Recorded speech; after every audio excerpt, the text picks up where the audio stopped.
What's going on, everyone? Welcome back to Pricey Popcorn. I'm Brady here with Ben. We have an exciting episode for you guys today. Yeah, it's good to be back. We are talking about all the movies that came out in February. Well, not all of them, but some of the ones that stuck out to us. There was some good stuff, some like so-so stuff for sure, arguably some bad stuff. So we're going to get into it today, talk about our thoughts. Yeah, we're just going to start by... there's a big elephant in the room in regards to a review I may or may not have written about a particular movie called No Bad Land, and I did not like it. You could call it No Badlands because it was honestly Wow, that's atrocious. I got shit from two people saying that I didn't understand movies and that I wasn't smart enough to appreciate its artistic.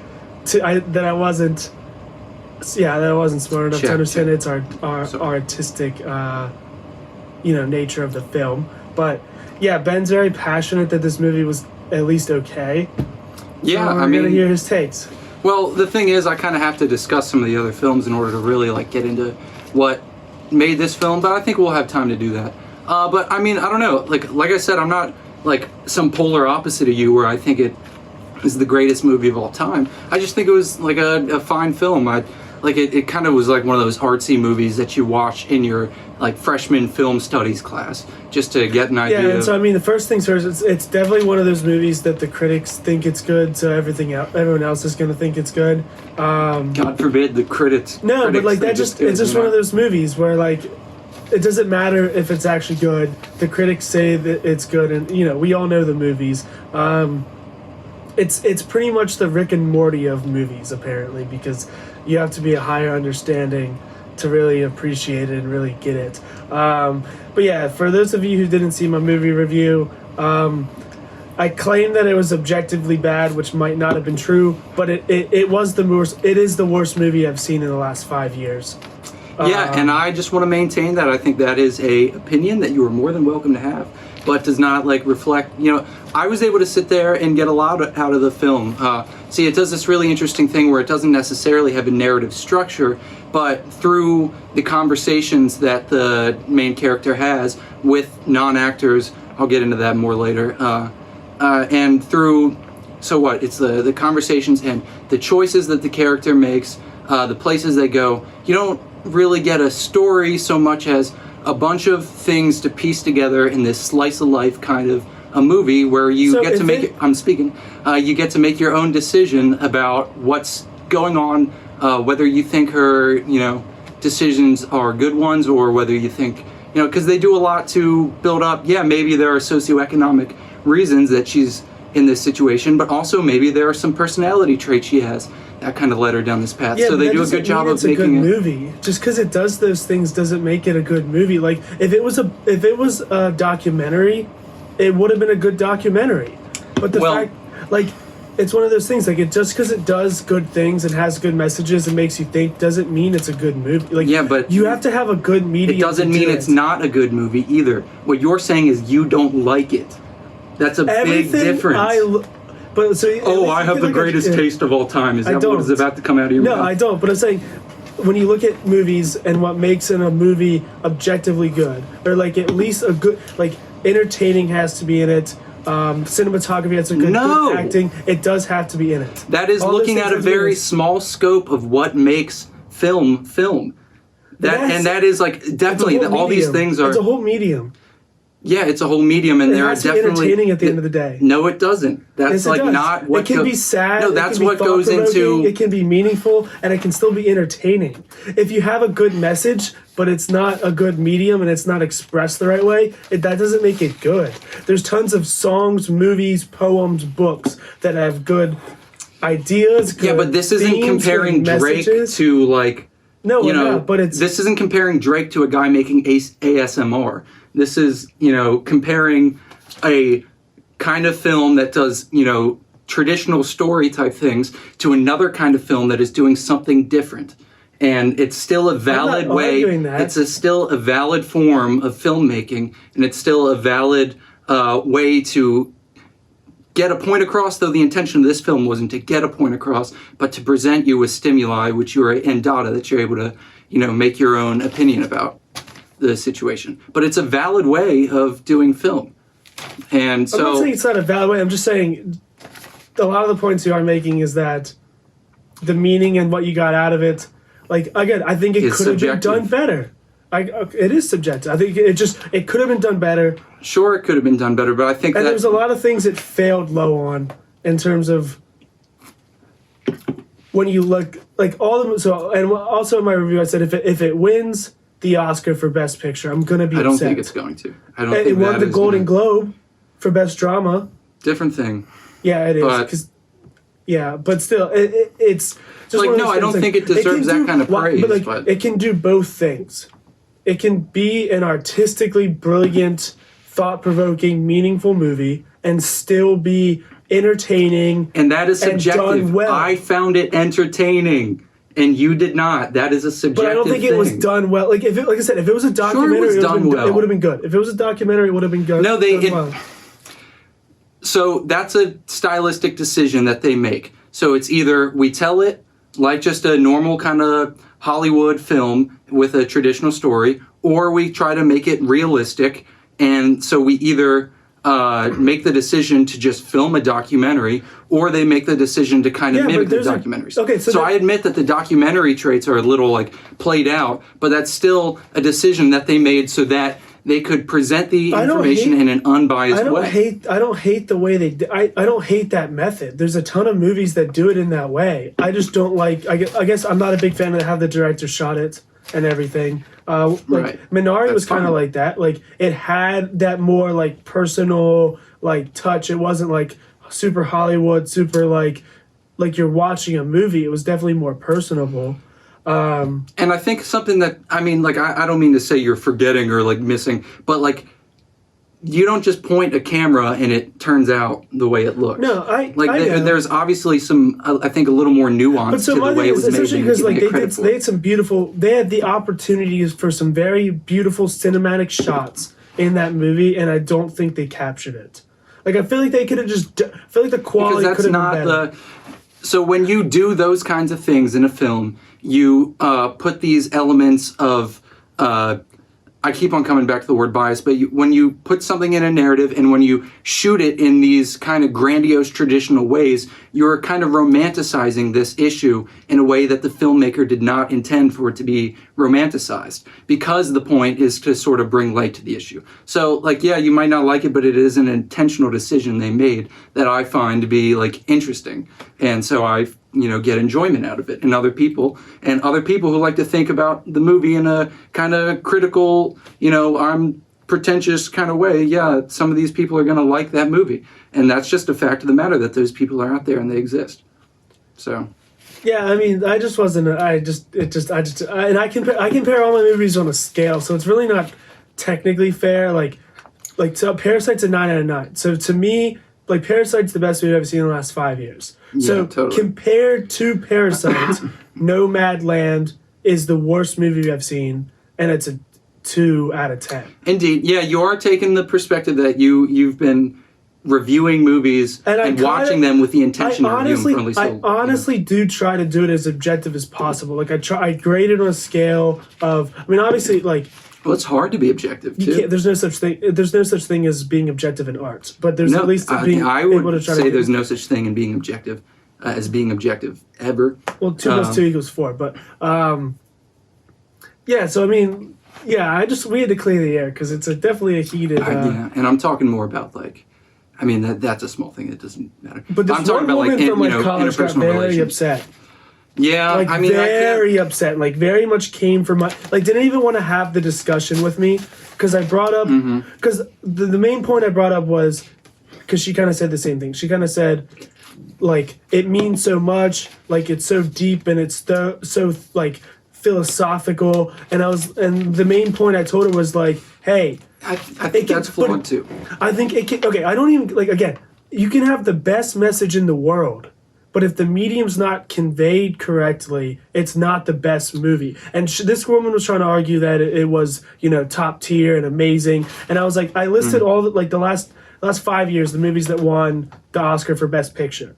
Right. All movies that were thought-provoking, philosophical, deeper meanings, like very much like heavily loved by critics and criticized and like so introspective.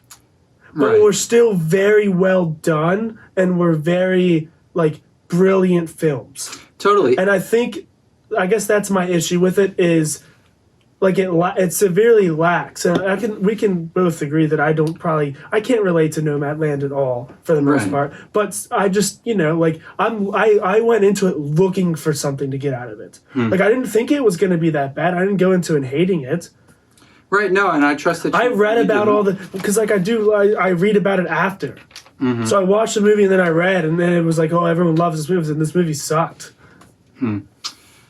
Well, again, it gets back to I don't think that they could have told the story a different way to still do justice I to think- what they were trying to do. I think they could have a little bit to a point. Because but- if what you're trying to do, and I'll talk about this more with Malcolm and Marie, is if you're trying to present a person and just, in a slice of life kind of way, and have the intention of the audience coming to their own conclusion about it that is totally kind of out of your control, and you want to present this information in a non-judgmental but also non-approving way, I think that the decisions that the filmmaker used to accomplish this goal couldn't have been done any better for the purpose of this. Just because That's fair. I can't argue. So before we move on, would you? So my take is don't watch Nomadland. Ben, what is your take? I'd say watch it. Get a chance. Say watch it just to agree or disagree with me at this point. Yeah, I mean, A lot of people just told me they wanted to watch it to see. you're allowed to watch it and hate it, and if you're not into that kind of thing, then don't watch it. But if you want to if you're curious about what's going on in Nomadland, as this woman travels or kind of lives out of her van with a community of people who also do the same, it's a good movie to see what that's like. But onto a more exciting topic, in my opinion. I loved Malcolm and Marie. Yeah. I thought it was great, especially for a Netflix movie. I thought it was very fantastic. Yeah, so I it totally can't was. get enough of John David Washington. I told my friends the other night, hot take, he's better than Denzel. I just love him. He's got so much charisma. I'm 100% wrong on that, but I just love John David Washington so much. Yeah, he's and then got a you lot put to him prove. on screen with Zendaya, And they're both and Zendaya thoroughly impressed me in this movie. and honestly, the best part was not a lot of black and white movies in like this modern age can do what they did in that movie. Not a lot of black and white movies can like wow ya so much. Yeah, To like that degree, like you can be impressed with it that it did good, but like they got some. but it's not like a black and white movie in the sense that other They got like some the Lighthouse was. beautiful cinematic shots. The scene where he's standing in the bedroom, looking out the bedroom, and she's sitting on the bed. Fantastic, and Yep, and There's that's the such thing. good I wonder shots, why they and- decided though to go black and white. because I think, like you said, I think they wanted to focus on one specific thing. And so one of the things I'll disagree with, Nomadland, like I think it's such a wide variety of stuff. Like it's not just one central event. Whereas like Malcolm and Marie's in a bubble. It's one night. It's one big fight broken into little conversations. but you learn so much. Yeah, you about do. But it's their in a relationship, you know? bubble. So it's like one thing. Like this is happening. It's like you're sitting in the room right there. They're fighting. Indeed. You're there for the conversation. It's extremely emotional. They dropped it at the right time with Valentine's Day. But and not many movies can have two actors. Both actors went all out. They were both fantastic and phenomenal, without a doubt. Totally. Like I think they both might have given, like depending on what movies come out, like actor and actress of the year. So I'm going to argue that. I think they both are up for run. Like, let me just say, yeah, definitely, both of those performances were phenomenal. Getting back to what you said about kind of being in the bubble. I think that is a really great assessment of this. Well, it's obviously that's kind of all they give you. And that's so that the story is all contained You don't know to just what's going on between you They and them. mention the other people, but like you don't know what they look like or how No, they actually and you don't act. have any evidence about what the truth of anybody's stories outside Yeah. of what they're all saying. So what I'm going to argue, I mean, it's not like a huge argument, but the decisions made in Nomadland are to keep Fern in this sort of a bubble that is Nomadland. So it's confined to this like subculture of America that. I mean, I'm with you. So like to me, I only mean to say that as that's another like intentional decision that they made. That's like, you know, an interesting way and thoughtful way to tell the story. And yeah, so that works to great effect to me in both films, but definitely in Malcolm and Marie, because you are just, you know, you are in there with them. Yeah. I mean, and again, one of my things in a movie is like relatability, and I try to think of it not just myself, but just general. But Malcolm and Marie, it hits hard. Yeah, it hits hard. There's some good stuff in there. Like anyone who's been in a relationship or is in a relationship, you know, hits you hard. And yeah, it's real stuff. I mean, it's like no, the it was actual struggles. so authentic too. Yeah, and the fact that they were both able to give such long, sprawling kind of monologues. I mean, sometimes they say acting angry is the easiest way to act, but they do more than that. Like they get really intimate, they get really sensual. But they really go on a tangent, and like they just speak their lines in such a way that you're really just captured the whole time. I really enjoyed it. Thought it was good. Mm-hmm. Yeah, for sure. It was better than honestly, and I had high hopes. It was better than I thought it was going to be. Like it's definitely the best thing that's come out in a while on Netflix. Yep, and I mean, to me, its limitations are only like, I mean, in the fact that it tries to tell such a small thing, and I mean, again, like Nomadland, I was mentioning this before the show, there isn't really a plot to that movie, because of the fact that it's really just one big fight, and there isn't so much resolution. They just wake up in the morning, they go to bed after kind of having said sorry, it's fine. and they just wake up the next day. I mean, I'm with you. Okay, you know, there's not really any change from start to finish. That's fair, but I mean, I guess that, again, it's the best of both worlds. It's like they knew what they wanted to do. There was the meaning, the purpose, and everything behind it, but then it was also brought in just such a fantastic, cinematic, and awesome experience. Totally. The director did. So yeah, I guess I'm super biased because the director did very cool things, and took very good. Like I have never seen a black and white movie where they kind of like did those cool shots and like. Well, the cool shot, I mean, like that shot we were talking about, that's really just like symmetry. No, I mean where he's standing inside, she's walking outside. Right. You see her on the lawn, and there's a bunch, and there's the juxtaposition, and then the mirror shot. Yeah, like the juxtaposition of her being outside, him being inside. The mac and cheese scene is awesome. Yeah, no, like definitely I've definitely been yelled at by women eating bowls of mac and cheese that they made for you. No. Yeah. Yeah, I mean, it's definitely, I was on the cusp of saying something, it totally just fluttered out of my mouth. Sorry, no, the mac and cheese wasn't that important. No, I mean... I really liked it. We can keep it moving, so... Well, hold on, let me... Okay, whatever. Maybe I think it's definitely the best thing that's going to probably come out on Netflix this year.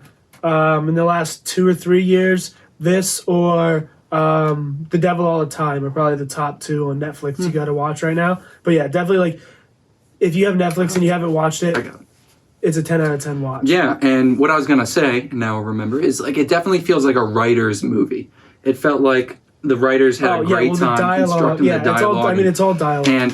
And I think that it does a really good job of, you know, you hear both sides of the story and you see the flaws in both characters, and you're supposed to kind of be like, you know, this is what I think about their relationship. But, you know, do you think they should break up? Or, you know, kind of, and you know, you're kind of put there to analyze. You know how exciting those writers must have been. Like, how often do you get like grade A writers, and then you give them like the script, and then like the actors like bring it to so much life, and it's so authentic. Totally. So realistic. But yeah, what's your take on it? What would Benny OK recommend to the Pricey popcorn? I mean, I definitely say like it's kind of a stressful watch, but give it a watch. You know, I mean, if I were to put it on a scale, I don't always put things on a scale, but I'd say it's like in the 7 to 8 range of like very good, not like the greatest thing I've ever seen, but if you're into that kind of a dialogue based thrill ride, I think it's worth for anyone to watch, even if you're not necessarily into it. Like Zendaya is enough. Like literally, I think every person that watches this, this is Zendaya's like most just has to hear that Zendaya's in it and they'll watch it. Like my college roommates watched it just because of Zendaya. Yeah, you can't not take her seriously. The one beat me to watch it because he was so excited. Zendaya's always been a actor. I mean, because she was on that Nickelodeon show when I was like just aging out of watching Nickelodeon, and then so I kind of had this like, ooh, she's a child star. She's beautiful. Like, at this point, like you can't. She's a professional and she's great at what she does.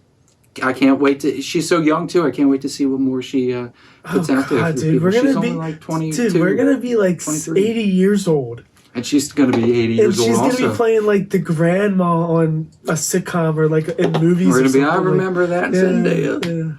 Oh, yeah. Man. So, last movie we both have seen. So, I saw Judas and the Black Messiah in theaters. Oh, yeah. It was very cool to see in theaters. You saw it in theaters? That must have been sweet. The only one in there for half the movie. Really? Like, 5 people came in halfway through. It made no sense. So, what'd you think? So far, it's probably my movie of the year because it hits on every cylinder for me. It was exciting. The acting was great because Lake Stanfield's one of my favorites. Totally. And I like. Chloe was great. Yeah, and I like Jesse Plemons. I like him, and he does okay, and he plays a good role. No, he fits that role just perfectly. He does. But it was exciting. It was historically like accurate. I mean, I guess to as much of a T as they can get it. Yeah, I actually learned a lot. They released it during Black History Month, which was really cool. And it's definitely. It was great. So. I feel like I'm not in a position where I can really add much in terms of criticism for this movie, but I can say that, like, it's definitely a movie that you should watch because you're going to learn a lot from it. If it paints... first of all, you may not, from your history books, know much about the depth of the Black Panther Party. You probably don't even know. I didn't learn anything. Like, I definitely learned about them, and we learned that they were kind of like a terrorist organization. Now... Is John David Washington's dad the actor in the Malcolm X movie? Yes. Yeah, Denzel Washington is. And so I saw that movie when I was like in high school. So I had an idea in that movie they kind of flesh out the Black Panther Party a little more. But so in this one you really, I mean they're like the central focus of the film, and also Fred Hampton. You get to know this character who had this real man who. First of all, Kaluuya does a great job of, being this orator, this really persuasive kind of well-spoken guy. And so this Fred Hampton, historical figure, man, it's a shame that he was gone so soon because he was powerful. Too. So young. Kaluuya is 10 years older than Hampton was. I had no idea. I think just from like a perspective of, I had no idea about any of that. I never taught any of that. So I just watched it for the historical... information, but I love Lake Stanfield, so everything he sees I'll go watch. Yeah, so, I wasn't familiar even with him it wasn't even a doubt for me that I was going to see it. So he killed it. He actually had to get therapy after the role, really, because it was so mentally draining on him. Well, it goes into his character. First of all, what a perfect fit for the Judas archetype.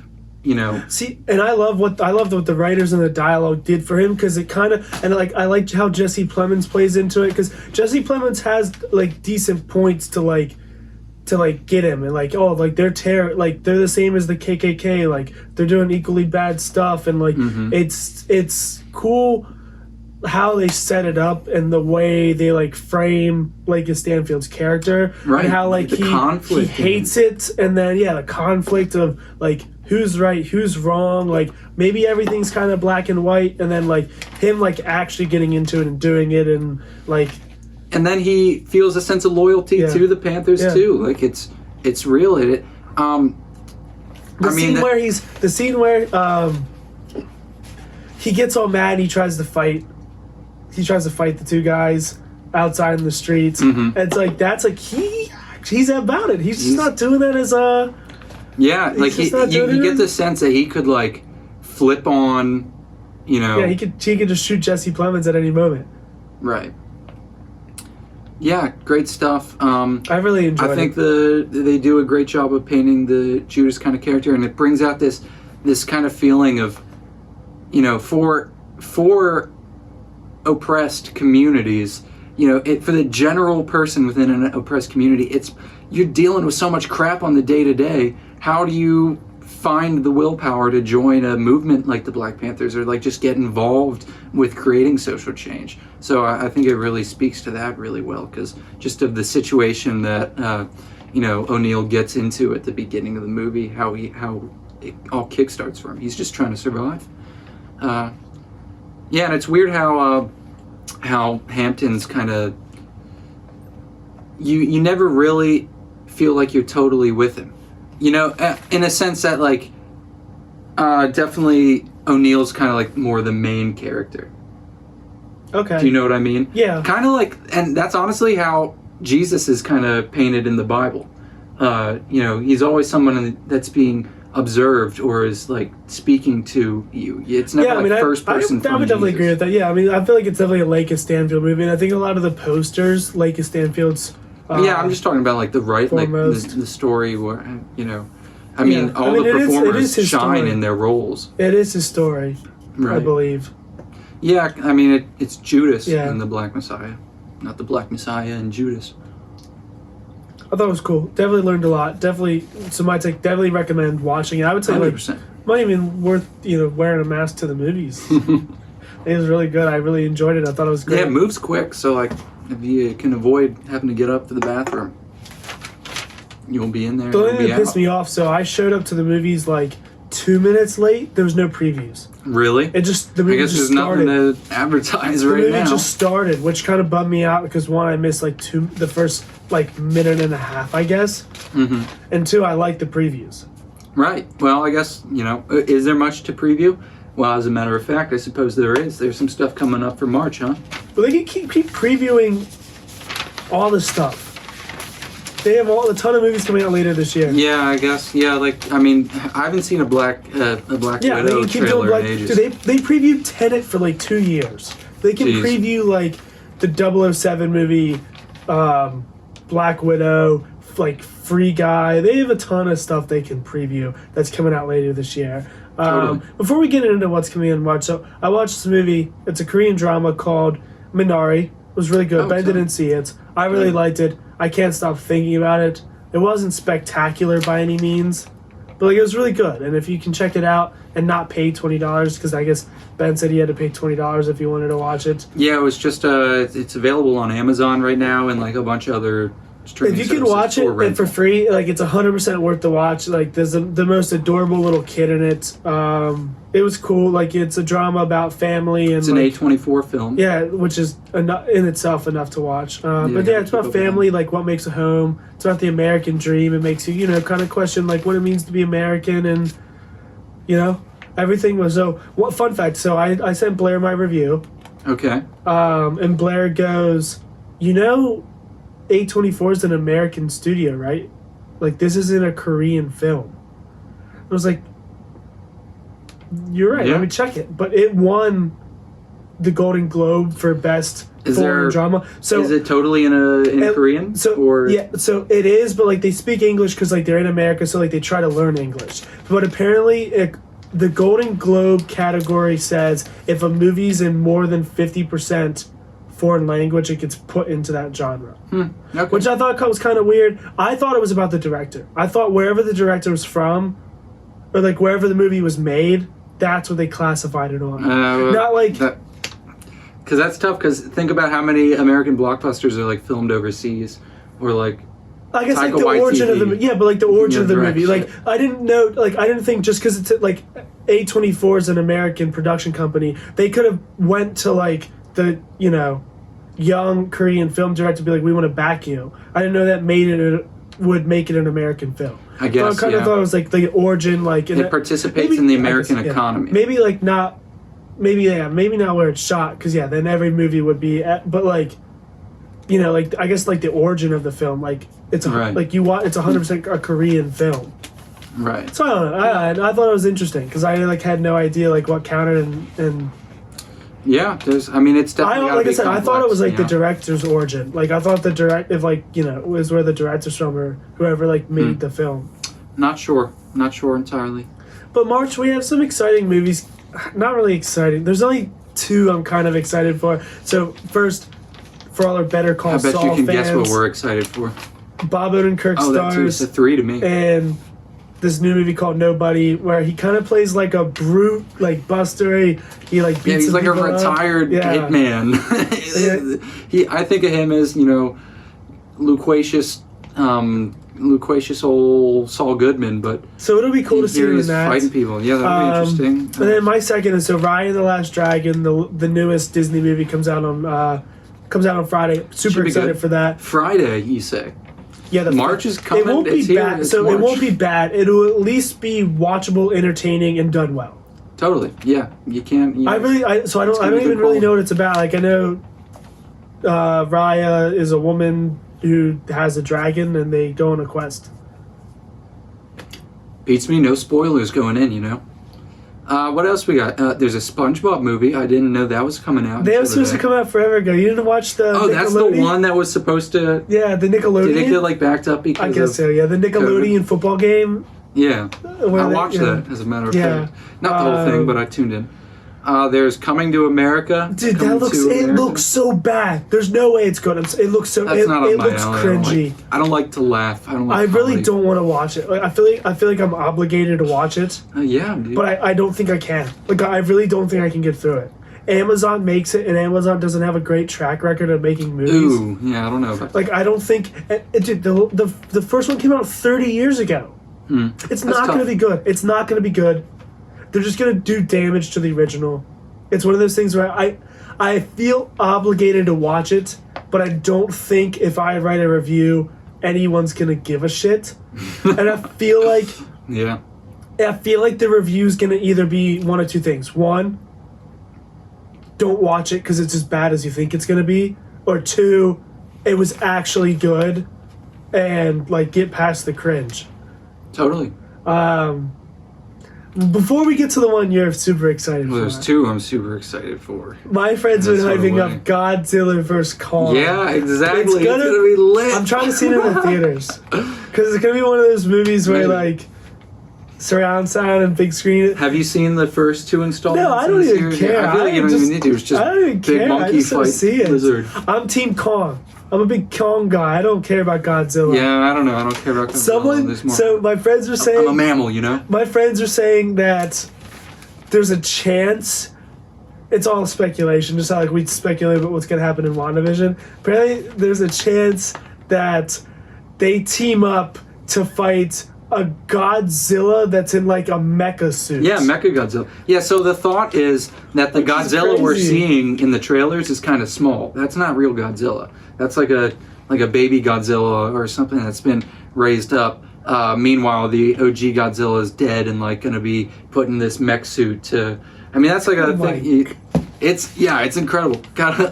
And they're making a cinematic universe where all of these giant monsters exist on this You can't island. hate it. Yeah, like to Can't me, hate it. like that's probably There's an poor- example, on there's our poor last bastards episode. that live on that island or that live in that city. If any, yeah. Oh man. Yeah, see, like this franchise feels like it could be an example of great premise done poorly, just because I love the idea of all these Yeah, but I don't know how it would giant do monsters. better. Like the whole point Yeah, is it's gonna be dumb anyway. the whole point is to be like as much action and like you can't make it make sense. Did you see the shot of King Kong jumping off of the ship with an axe or whatever No, I weapon have not above his seen head? that. Like, tomahawks the Godzilla. I haven't seen. Phenomenal. I The I don't Godzilla. like to watch trailers because like I don't really Oh well.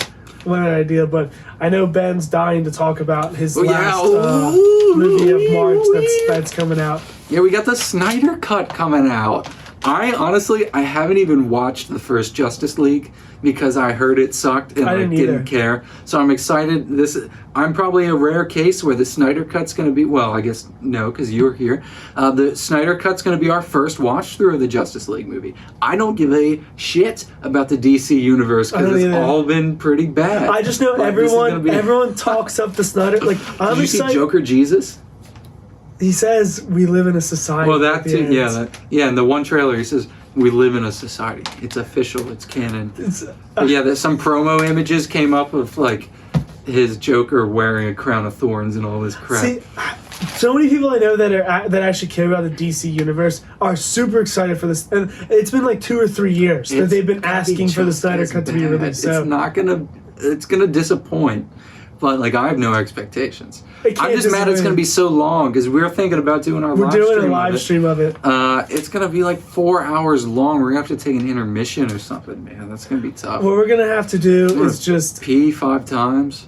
we're just gonna have to make a drinking game out of it and go through it for you guys. Oh, we're gonna be that. Yeah, I may as well. just crack open beers and go. I'm not through gonna be it. sitting there. My astute analysis of the Snyder Cut is no. I'm gonna be Oh, hammered it's not one of watching those the damn movies. That's Snyder like Cut. trying to sit down and write a detailed review on Godzilla vs Kong. Well, I'm gonna listen to some YouTube ones. They're gonna be great. Oh man. I haven't. Yeah, I'm But- interested in all these movies. I mean, in some so way. I guess 2021's off to a better cinematic start than I would have thought. To be honest, like there's Tom some, and been some Jerry, decent too. stuff. Oh, Tom and Jerry. Oh my. Who could- That yeah. came out last month technically. Oh, really? Yeah. Well, the 2 of the movies we talked about today came out in 2020, technically. Which ones? Nomadland and Minari. Minari. No, so it's stupid. Because it's Sundance Film Festival stuff. Yeah, so it- so Parasite came out like 2 years before it like technically released in theaters. Like it doesn't Right. count. Nomadland officially came out in 2021, Mhm. and same with Minari. It's It's not in stupid. February. Yeah, no, I don't It's think stupid. Nomadland debuted at a festival in 2020. Yeah, but that doesn't count. Yeah, it doesn't mean. It dropped on Hulu this month, so that's well, when but that's when dropped. it official. That's the official Yeah, release. no, I saw that. But it Yeah. kind of lists both dates. But no, that's It's a 2021 movie. it's a 2021 February movie, and that's why it's in this video / audio. Yeah, I mean the file. rest of the year should be pretty exciting. There's a bunch of stuff that's like slated to come out, but we'll see if the studios We'll actually see. release it and where it gets released. There's no way Black Widow's not a Disney Plus movie. None. It's gonna. I mean, maybe. No, there's no way. There's no way. They're just gonna do it. They're gonna have to pull trig because of the rest of the Marvel slates coming out. Catching up, yeah. And Like- you can't overlap them Oh. because that's gonna kill. All right, 'Cause we're like nobody's gonna 35 care as plus much minutes. about- Last thing before we cut, new Spider-Man movie comes out on Christmas. Hype. Very hype. It's gonna be good. Zendaya's in that as well. But yeah, let us know what movies you're excited for that are coming out maybe this month that we missed, or rest of What the are you year looking for us forward to to in watch. March, April, May, June, July, etc. Keep rocking with us on Instagram. No one's hacked us recently, so keep it up, guys. One Thank week you. without a accident. Yeah, thanks for watching, and take it easy. Bye bye.